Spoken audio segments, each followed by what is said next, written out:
Ito na yung natanggalan ng timing chain. Tumalon, shout out.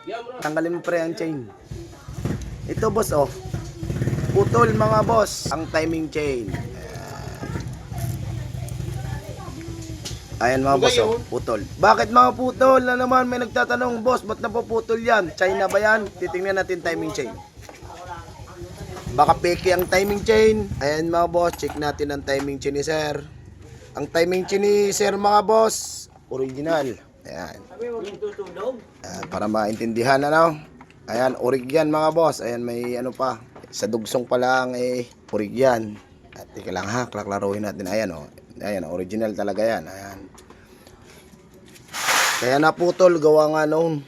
Yun ang suspecha ko, yung manual na yan. Merong iba naka-manual, maraming hindi naman nagayan dahil nasa tamang adjust yun. Ngayon, pag sumala ka sa adjust, sibling ganito mangyayari. Ayan. Shout out sa iyo, idol. Raimo.